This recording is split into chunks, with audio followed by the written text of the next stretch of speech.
Book of Heaven, Volume 2, October 25th, 1899. The echo of the love of God and the echo of the ingratitude of creatures. My most sweet Jesus continues to manifest himself almost always in the same way. This morning he added, My daughter, my love toward creatures is so great that it resounds like an echo in the celestial regions. It fills the atmosphere and diffuses over the whole earth. But what is the correspondence that creatures give to this loving echo?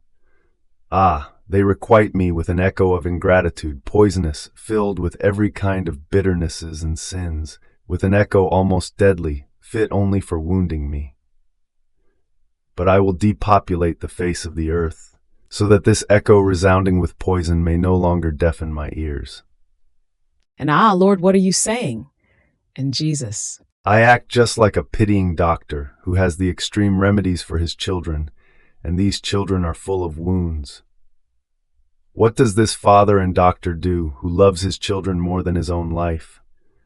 Will he let these wounds become gangrenous?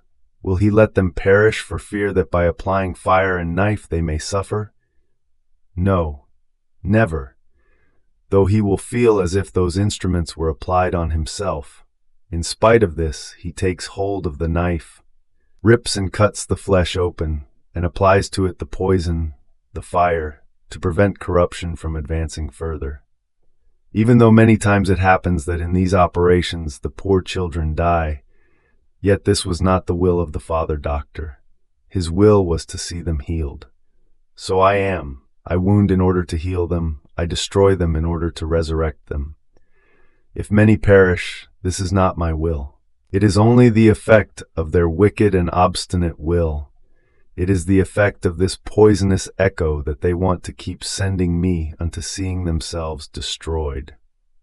and tell me, my only good, how can I sweeten for you this poisonous echo that afflicts you so much? And he, The only means is that you always do all your actions with the sole purpose of pleasing me, and that you employ all your senses and powers for the purpose of loving me and of glorifying me.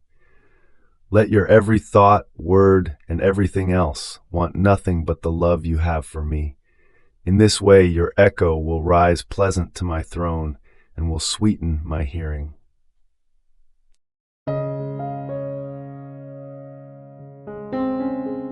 Thank you for being a part of our community here at Divine Will app. If you enjoy listening to Jesus's lessons on how to live in the divine will, please give this video a thumbs up. Your likes help us reach more souls yearning to live in the kingdom of the divine will. We'd love to hear your thoughts and reflections, so drop a comment below.